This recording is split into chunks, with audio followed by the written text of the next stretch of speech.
হাওড়ার রামনবমীতে অশান্তির ঘটনা। সরজমিনে খতিয়ে দেখতে আসা কেন্দ্রীয় ফ্যাক্ট ফাইন্ডিং কমিটির সদস্যদের আটকে দেওয়া হলো দ্বিতীয় হুগলি সেতুর টোল প্লাজায়। আজ রবিবার সকাল 10:30 নাগাদ দ্বিতীয় হুগলি সেতুর টোল প্লাজায় ফাইন্ডিং কমিটির 6 জন সদস্যের প্রতিনিধি দল এসে পৌঁছালে তাদেরকে ঢুকতে বাধা দেয় হাওড়া সিটি পুলিশ। তাদের জানানো হয়, বর্তমানে শিবপুরে যেখানে অশান্তি ছড়িয়েছিল সেখানে 144 ধারা রয়েছে। সেই ক্ষেত্রে তারা ওই জায়গায় প্রবেশ করলে আইন শৃঙ্খলা অবনতি হতে পারে। নতুন করে কোনো রকম অশান্তি যাতে না ঘটে সেই কারণেই তাদের যেতে অনুমতি দেয়নি হাওড়া সিটি পুলিশের উচ্চপদস্থ আধিকারিকরা। এই নিয়েই দুপক্ষের মধ্যে বাক বিতর্ক চলতে থাকে প্রায় ঘণ্টাখানেক। তবুও যাবার অনুমতি না পেয়ে কলকাতার উদ্দেশ্যে ফিরে যান কমিটির সদস্যরা। গোটা বিষয় নিয়ে প্রতিনিধি দলের সদস্যরা রাজ্য সরকারের সমালোচনা করেছেন। একই সঙ্গে তাদের আটকে দেওয়াকে আইন বহির্ভূত বলেও দাবি করেছেন তারা। কমিটির সদস্য প্রাক্তন বিচারপতি পাটনা হাইকোর্টের নূরসীমা রেড্ডি জানান, পুলিশ রাজনৈতিক নেতাদের মতো আচরণ করছে।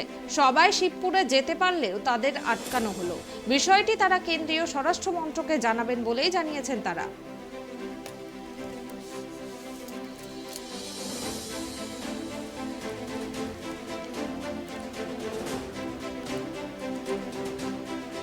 এ বিষয়ে আমরা বিস্তারিত জানবো। এই মুহূর্তে আমার সঙ্গে টেলিফোন লাইনে জুড়ে আছেন ট্রাইব টিভির প্রতিনিধি প্রসেনজিৎ।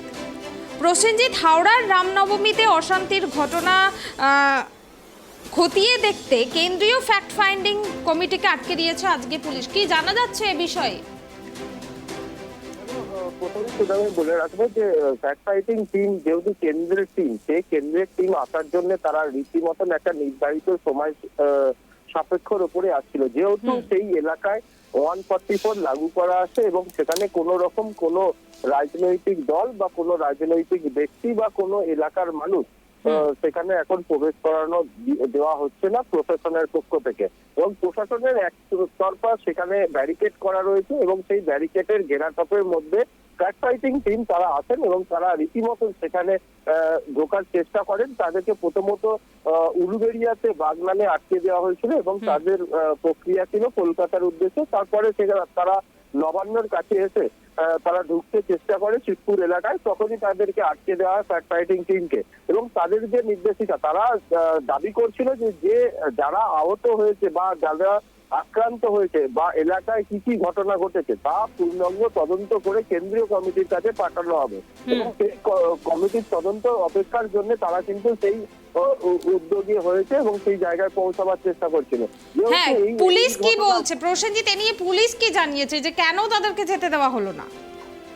দেখুন, পুলিশের একটাই বক্তব্য যে যেহেতু সেই এলাকায় 144 ধারা জারি করা রয়েছে এবং সরকারি আইন অনুযায়ী সেখানে আইন অমান্য হতে পারে এবং সেখানে বিশেষত বেশ কিছু বিজেপির কিছু লোক সেখানে প্রবেশ করতে পারে। সেই কারণে পুলিশের পক্ষ থেকে এরকমটাই দাবি করা হয়েছে, যেহেতু সেখানে 144 ধারা জারি করা রয়েছে সেই জায়গায় প্রবেশ করাতে পারবে না। যেহেতু তারা কেন্দ্রীয় কমিটির টিম এবং ফ্ল্যাগ ফাইটিং টিম বলে তারা আদালতের দ্বারস্থ হয়ে এসেছেন বলে তারাও জানাচ্ছেন, কিন্তু পুলিশের পক্ষ থেকে একটাই নির্দেশিকা যে 144 ধারা জারি রয়েছে এবং সেই জায়গায় কোনো রকম ভাবে প্রবেশ করা দিতে পারেন না ফ্ল্যাগ ফাইটিং টিমকে, এবং সেই কারণেই তাদেরকে আটকে দেওয়া হয়। এবং দীর্ঘক্ষণ ধরে বাক বিতর্ক চলতে থাকে এবং বচসার পর বচসা পরস্পর করেছে, একে অপরকে দোষারোপ করতে থাকে এবং পরবর্তী সময় কমিশনারের উদ্যোগে সেখানে মানুষের সঙ্গে আস্থা দিয়ে কমিশনার নিজে কথা বলেন। সেই অনুপাতে তাদের সঙ্গে কথা না বলতে পেরে তারা আবারও কলকাতার দিকে প্রায় 2 থেকে 2.5 ঘন্টার পরে সেখান থেকে তারা চলে যায়। এবং পরবর্তী সময় তারা জানেন যে আমরা উচ্চস্তর আধিকারিকদের সঙ্গে নিয়ে এসে সেই জায়গায় আমরা আরো পর্যবেক্ষণ করব, এরকমটাই তাদের বক্তব্য অনুপাতে পাওয়া গেছে। ধন্যবাদ প্রসেনজিৎ। আবারও রাজ্য পুলিশের বাধার মুখে দিল্লি থেকে আসা ফ্যাক্ট ফাইন্ডিং টিম।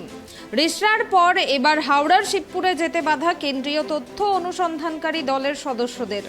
এলাকায় 144 ধারা জারির কথা জানিয়ে ফ্যাক্ট ফাইন্ডিং টিমকে হাওড়ায় যেতে বাধা দেয় পুলিশ। যা ঘিরে রাজ্য প্রশাসনের বিরুদ্ধে আবারও ক্ষোভ প্রকাশ করতে দেখা গিয়েছে দিল্লি থেকে আসা এই প্রতিনিধি দলের সদস্যদের। রামনবমীর মিছিলকে কেন্দ্র করে হিংসার আগুন জ্বলে উঠেছিল হাওড়া শিবপুর এবং হুগলির রিসরায়। ঘর বাড়ি দোকানে ভাঙচুরের পাশাপাশি দিকে দিকে আগুন লাগানোর ঘটনাও চোখে পড়েছিল। দুই গোষ্ঠীর সংঘর্ষে বহু মানুষ আহতও হয়েছিলেন। তারপর থেকেই হাওড়া রিসরার নির্দিষ্ট কয়েকটি এলাকায় 144 ধারা জারি করে পরিস্থিতি পুরোদমে নিয়ন্ত্রণে এনেছে রাজ্য পুলিশ। যদিও দিল্লি থেকে fact finding committee on human rights ভায়োলেশনের একটি দল রাজ্যে এসেছে, কিন্তু শনিবার হুগলির রিসরায় যাওয়ার পথে শ্রীরামপুরে এই দলটিকেও বাধা দিয়েছিল রাজ্য পুলিশ। এলাকায় 144 ধারা জারি থাকার কথা জানিয়ে বাধা দেওয়া হয় প্রতিনিধি দলের সদস্যদের। শেষমেশ তারাও রিসরায় ঢুকতে পারেনি। আর আজকেও ফ্যাক্ট ফাইন্ডিং টিমকে আটকানো হলো হাওড়াতে যাওয়ার জন্য। Into people or victims, and because the only inference is because they have managed and headed the riots, thinking that all their misdeeds will come out, they are preventing us from entering. Otherwise, there is no other reason. If an ordinary citizen can go around, why not we? They उनका डर है, their fear is that the misdeeds will come out. And this is all under the nose, under the leadership of IPS officers. Sir, did you spoke to any top? The top cops are so dangerous here that they do not even speak. यहाँ नहीं, इस्लामपुर में भी जहाँ मंदिर तोड़ा गया था, we visited that place and wanted to know what is the status of. Except that we don't, but that fellow is not even prepared to meet us. Not even speak us on phone. यहाँ तो वो लोग तानाशाही का representatives है। तो क्या किस तरीके की रिपोर्ट आप तैयार करने का देखेंगे ये ऐसे दो चीज़ें। एक तो आपके माध्यम से पूरा देश को मालूम होना है कि यहाँ क्या चल रही है। दूसरा हम भी ये पूरा देख के ये क्या क्या हो रहे हैं, जिनको रिपोर्ट देना है वो दे देंगे। सर आपका नाम? वो जाके पूछा, हम आधा घंटा 45 मिनट्स ट्राई करे, ये टेप लगाए उन्होंने। देखिए, कल जब हम गए थे तो उनने कहा था 144 की बोगी दी थी और मामला हाई कोर्ट में विचाराधीन है, लेकिन उसका हमने जवाब दिया। लेकिन फिर भी उनने हमें रोका, तो हमने सोचा कि हमने मामला इतना एस्केलेट नहीं किया। हमने कहा हम विक्टिम से मिलना चाह रहे हैं, लेकिन हमारे मन में एक शक आया कि क्यों राज्य सरकार जो विक्टिम्स हैं उनकी आवाज़ को क्यों दबा रही है और हम क्यों चाह रही हैं कि हम उनसे नहीं बात करें। कहीं ना कहीं उनकी इन्वॉल्वमेंट तो नहीं है, लेकिन हमने आज का भी हमने कोई गलत तरह से कोई सीक्रेटली कोई काम नहीं किया। हमने पूरी सूचना दी, अपना रूट प्लान दिया और आज राज्य सरकार ने यहाँ हमको इस पॉइंट पे रोक लिया है कि हम आगे ना जा पाए। तो कहीं ना कहीं हमारे जो ये मन में जो शक आया था वो पूरा और दृढ़ हो रहा है कि कहीं ना कहीं राज्य सरकार अपनी कुछ बात या अपनी कोई इन्वॉल्वमेंट छुपाना चाह रही है। उनको कोई कारण, उनको ऊपर से आदेश है।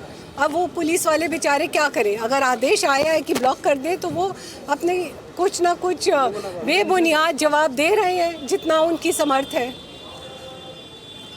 हम हर हाल में विक्टिम से मिलेंगे। अभी हम थोड़ा अगर वापस जाना पड़े वापस जाएंगे और रीस्ट्रैटेजाइज करेंगे।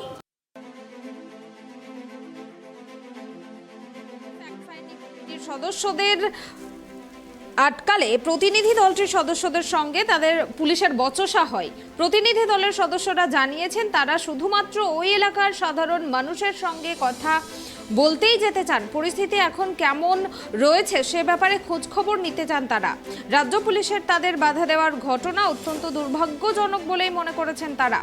বাংলায় কি কারফিউ জারি রয়েছে, এমনটাও তারা পুলিশকে প্রশ্ন করেন এবং তারা বলে যে কোনো হালেই কিন্তু তারা ওখানকার সাধারণ মানুষের সঙ্গে দেখা করতে চায় এবং তাদের সঙ্গে কথা বলতে চায়, যদিও আজকে তারা ফিরে গেছে।